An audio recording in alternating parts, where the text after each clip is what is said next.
There we go. All right, everyone. I am truly honored and grateful to be joining Peggy, Dana, and Sheila in this conversation. We actually met each other a few weeks back and decided to have a conversation sort of live on Zoom and start sharing with the world a little bit of our perspectives. The conversation prior to this was something like, you know, what do we see as problems in the workplace, or conflict, or my language might be love, but what's going on in the environment right now within the workplace, and what does that mean to each of us? So I just want to open the floor. I don't know, maybe Sheila, you can kick us off and introduce yourself a bit, and then kick off the conversation and pass the baton around, if that's okay. Sure. I love the quote you shared, so I was like, okay, let's start there. Oh, you want me to quote? Whatever you choose. Quote? Yeah. Okay. Well, thank you, Andrea. First of all, I live in Halifax, Nova Scotia. Andrea lives in Ontario. Peggy lives in Fayetteville, Arkansas, and Dana's in Washington State. So I love that we've come together. I love that we represent the East, the West, the North, the South.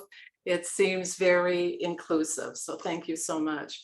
The quote that Andrea talks about comes from my spiritual path called A Course in Miracles. And I've been a Course in Miracles student and teacher for over 30 years. And Course in Miracles came to me serendipitously after I'd had, let's say that I was at kind of rock bottom in my career in the workplace. I was disengaged, unhappy, doing my best. And I had an incident at work that brought me to my knees and left me feeling very alone, beaten up, isolated, all of those things. And I had an experience, which I now consider a spiritual experience. And it was right after that I had heard of A Course in Miracles. And the introduction in Course says, the Course does not aim at teaching the meaning of love, for that is beyond what can be taught. It does aim, however, at removing the blocks to the awareness of love's presence, which is our natural inheritance. And as I thought about that, and as I think about that in the workplace, I realize that that's what I really am focused on right now, is because I consider stress, burnout, lack of engagement, all of those things as blocks to the awareness of our natural inheritance of love. And I was on LinkedIn yesterday, and somebody was posting a course about managing your time. And she did it very cleverly. She said, this is not a time management program. It's about managing your energy, managing your expectations. But I thought that that's kind of a smokescreen for love. We use all these programs and all these tools to try to make us feel more powerful, more in control, and more in love with what we're doing in the workplace. Does that make sense? Does that make sense? That it's all a little smokescreen, and we're all longing not to be stressed. And the opposite of stress is inner peace and calm, which are kind of other words for love. Yeah, because you can't be peaceful and stressed at the same time. The two cannot coexist. Well, thank you for that. Yes, and it's so true that people are longing for love in the workplace. I'm Dana, and I live in Seattle, and I am an author and a speaker and a business coach, and I've spoken all over the United States, and I feel the workplace culture is getting even more intense. There's more disillusionment, and people long for love. And I'm not talking about the sentiment of love. I'm talking about the power of love, the deep, powerful force. It's the power that sustains all life. And I tell my audiences when I'm out speaking, just even a week ago, that need is in all of us, that our soul is longing to be recognized and to be included and to be appreciated and to be needed. And the workplace hasn't provided that kind of culture for a long time. It's almost like an invisible prison for many people. And so I believe what we want to do as in this conversation to contribute to the world and to the workplace is that we do need to replace fear with trust and compassion and respect and honor for one another. And I think the workplace has been focused on the bottom line, profitability, using people to make more money rather than creating an environment where people can come and use their full potential. And so I think the work starts with helping leaders look within and find their own authentic power and get off this treadmill of chasing the almighty dollar and using people as if they're machine parts, because it's not working anymore. And people are really, in my audiences and in my clients, they are really suffering, and they're describing their dissatisfaction. In fact, the Great Resignation and quietly quitting are symptoms of how the workplace culture is. And we want to bring back love. If it ever was in the workplace, we want to build on that and increase it and get people back to their humanity, to their souls, to who they really are. So those are my thoughts about what you've mentioned. Great. Yeah. And like we were talking about before we started today, that another way that people can think about it is, and I'm Peggy O'Neal. I'm in Fayetteville, Arkansas. I'm an executive coach and business consultant. Been doing that for about 35 years after practicing law for 12. And that what I mean, so some people might not call it love, that might feel a little awkward, although I'm with everybody on love. But another way to think about it might be connection, that we really want to connect with other people, connect with ourselves, connect with what matters to us, and feel free, I think, to express that. So some of what y'all are saying about people being burned out or employee engagement, quiet resignation, is because people want to be seen and they want to express and want to be alive. And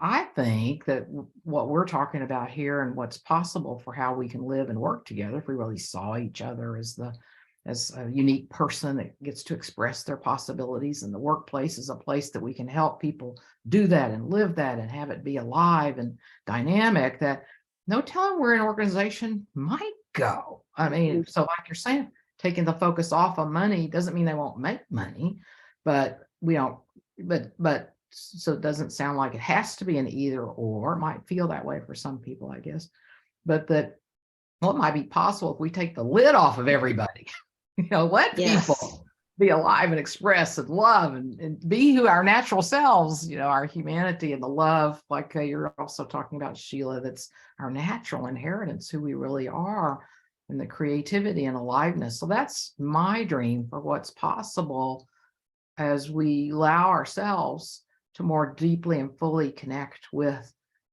our true nature, which is love, peace, happiness, fulfillment, honoring other people, and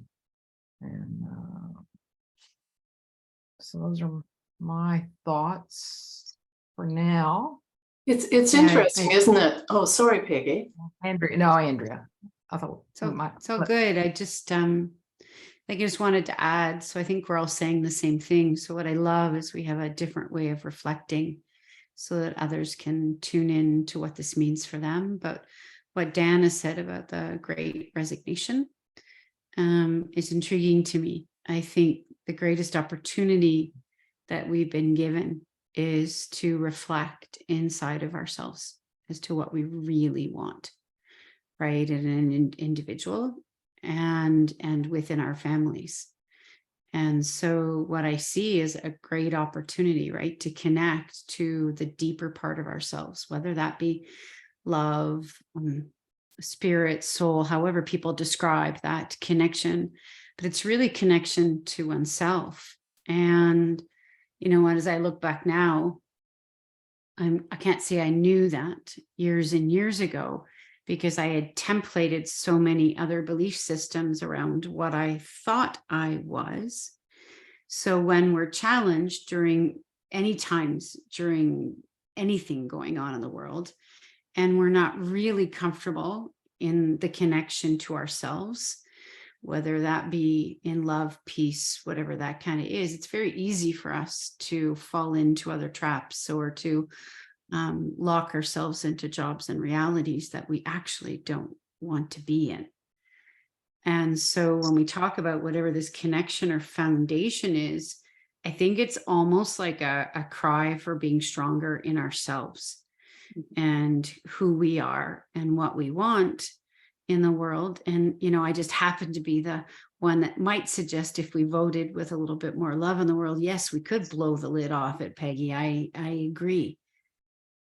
To be able to start creating organizations and jobs and environments where that, whatever that is for people, right, becomes the predominant driving force. Because I agree, love and abundance and money and love will flow. There's no debate in my existence. It's just not the leader anymore. And I think this is the structural change that many of us are talking about and seeking, and doing it in our own ways, each in our own organizations or where we speak. So I'm grateful. Just, do you want to say what you do, who you are? Oh, that. I said that incorrectly. Not who you are. We know No, who it's you are. okay. But No, I mean, it's totally how fine. you Thank you. express your work. Yeah. So that's interesting. So my name is Andrea Lee Austin. I'm based out of just outside of Toronto, Ontario right now. And I have the privilege of being involved in 2 organizations. One is called My Conscious Wellness. And the other is Love Evolution, which is the love experiment. Basically talking as in a practical way, showcasing people who are bringing more love into the world, how they're doing it in businesses and organizations and within themselves.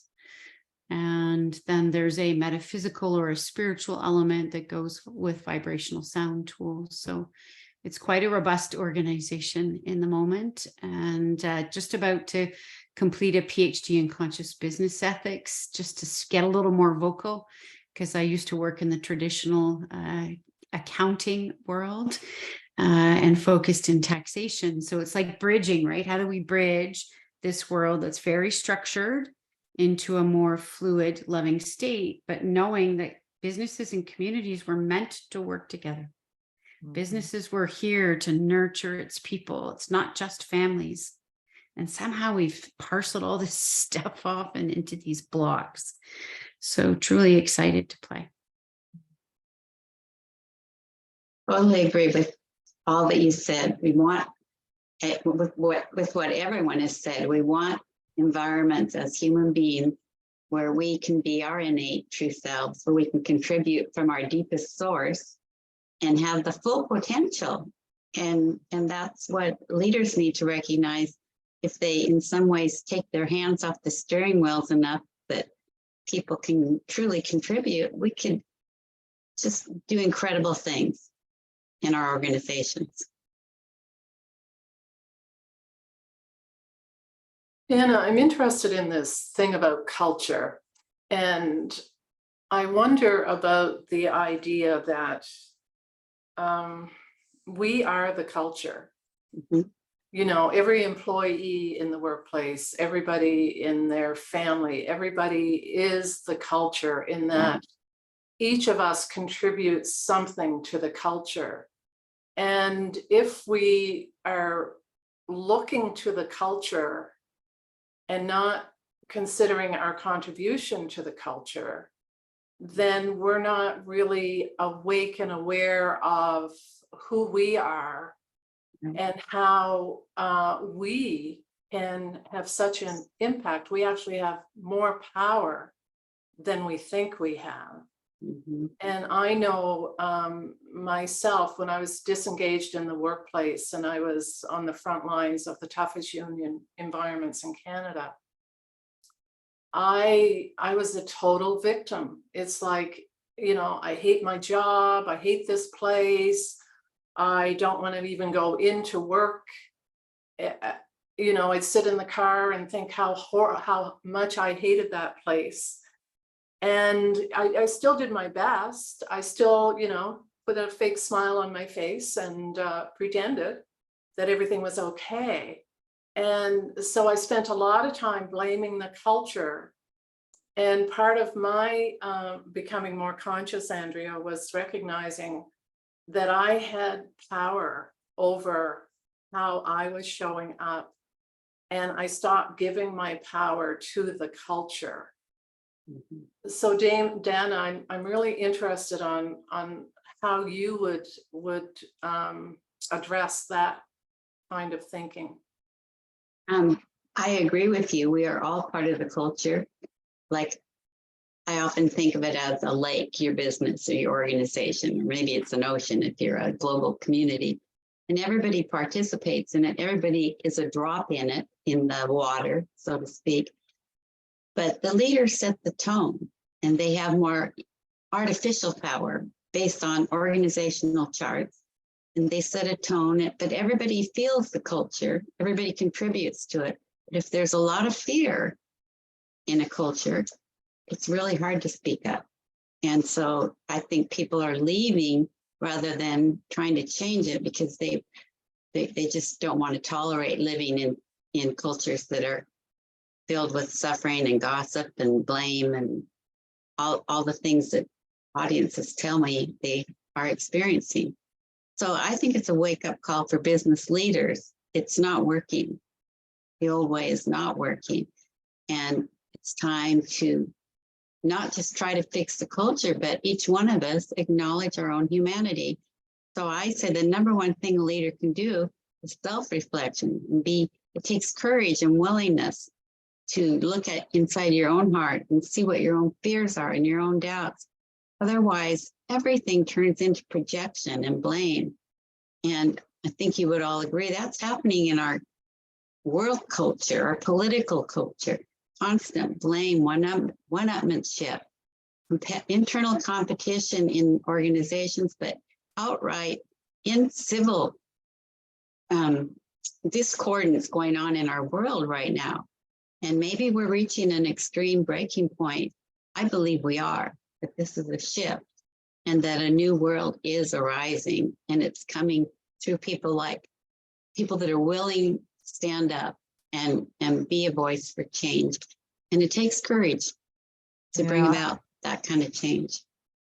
Yeah, definitely courage. And back to the organizational culture, what I'd like to offer around that is that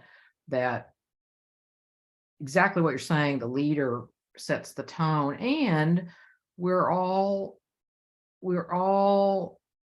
and like you also said, we're all like drops in the water. Like I'm a green drop, you're a red one, blue one, yellow, orange, but we're all influencing. Right. So each person, so I really encourage people, clients or teams that I work with, to not wait on the leader, to instead of saying, well, they're the one in charge, I can't do anything. It's going to take some courage, but I don't necessarily have to speak up.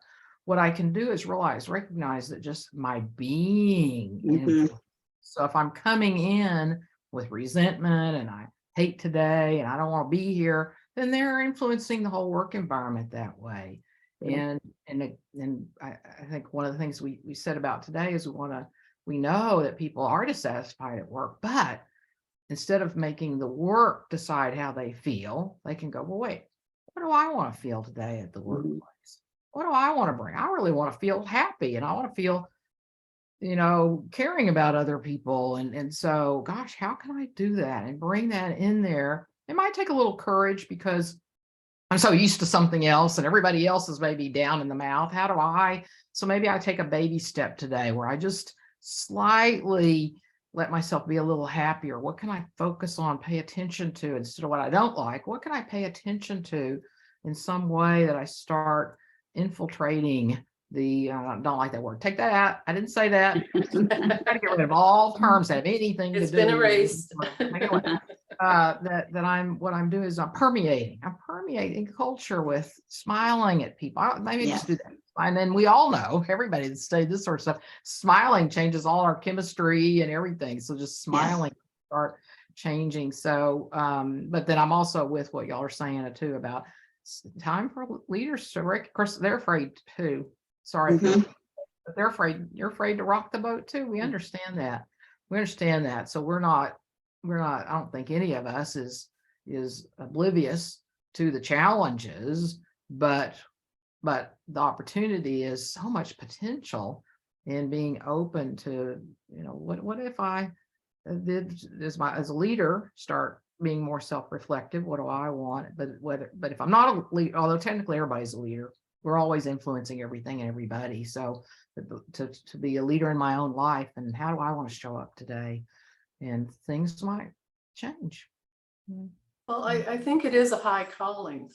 It is a high calling. It's putting, when I was on the management front lines, it was like I went from focusing on myself and getting my needs met and focusing on my team. What can I do today? I can't change the culture. I can't change the fact that union and management are like this. But what can I do to support my team today? One of my coworkers taught me that she would commit to her team that she would try to do one thing this week to make things a little better, for the team in an environment that was toxic. It was adversarial. It was, it was very hellish, to be honest. It either broke you or made you stronger. And I was lucky enough that it made me stronger. But it is a high calling. It is a high calling to switch from me to we. Mm-hmm. And, I guess the question is, can we teach people to do that? I think we can. Yeah. If there's a willingness. And then I'm going to offer something. Even though you said you couldn't change the culture, yes, you could, and you did. I did change my culture. Yeah. Well, but that influences the rest of the organization. Right. Yeah, It may not Ripples be out. obvious immediately, that's but true. you can't take your part out of the whole organization. So hope you don't That's mind me true. offering that, because I want to acknowledge I think you did change the culture. You couldn't. Well, I'll accept that because it's true. As as we say, we're like ripples in the water. Everything we do influences the culture, influences the people around us. So that's an excellent point, Peggy. Thank you. And I would add that even if you work on, going down that path, your inner self, and become authentic, you affect everybody. And then you are in a place to make decisions. You may decide that you want to really work on the culture that you are in some way, some fashion, or you may even decide that you want to leave, but at least you'll be coming from a place of making decisions from your soul, from your higher self, whatever term you want to use. So the goal really is for each one of us individually to become as self-realized as we can. And if we are in a formal leadership position, that can have even a greater impact. Mm-hmm, mm-hmm. Well said. Yes, and our time's almost up, but I would add that I stayed for 3 years and I knew I would leave, but I considered the workplace my classroom.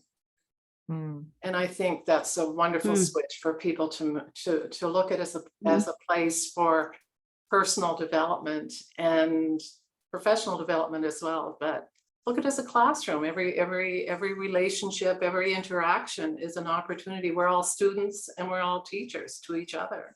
Mm-hmm. So that's how I was able to stay, and I'm glad I did. That's a great way to think about it, because I think lots of times people think, well, I'm not happy here. I've either got to leave or be miserable. And a lot of people stay because they have paychecks, they have families, that all that stuff is great of them. So I appreciate what we're offering here too for people is you don't have to be miserable. You may not want to leave right now, but as you're both saying, an opportunity to what is there to really lose by just trying a few new things, letting yourself be a little happier, and who knows, as Dana referenced, over time, as maybe you build up some confidence doing that, you realize that you can influence yourself in such a way that eventually maybe some job opportunity opens up because you haven't stayed stuck in that situation. You don't have to leave the situation, but you didn't stay stuck in your way of being in that situation. I think it's important, if you decide to leave on your terms. And that's what I did. I left because I was going towards something, not running away from anything. Nice. Yeah. You'll just take it with you. Exactly. It'll show up in the next place. That's right. Absolutely. Absolutely. Yeah, so thank you. That was kind of the direction I was sensing for that conversation. So I think, as people are listening, the question that came to mind is, how do I influence change, right? In a world where it might be in a workplace, it might be in a tumultuous environment, and it seems common that we can blame other people and feel powerless in certain situations. And it makes sense, right? There's, a lot of interesting things going down right now. But what I think you each said, and I'm grateful, was that right now the responsibility, let's call it that, is to ourselves, finding that happiness and peace and creativity, or whatever that is for each of us, inside a workplace, outside of workplace, which then has that ripple effect, not the infiltration effect. I love that. But the ripple effect, or the permeation, right? And my language would be of love. And that's, I think, the conscious choice that we're making or not making. And I get it around paychecks and scarcity and fear. I went from 6 digits to 0. I get it. But I think it's important for each of us to consciously choose that love and connection, the way Peggy said, with inside of ourselves, so that we can have the ripple effect in the world. Wonderful recap. Thank you, Andrea. You. Thanks, everyone. And thank Thank you, you, everyone.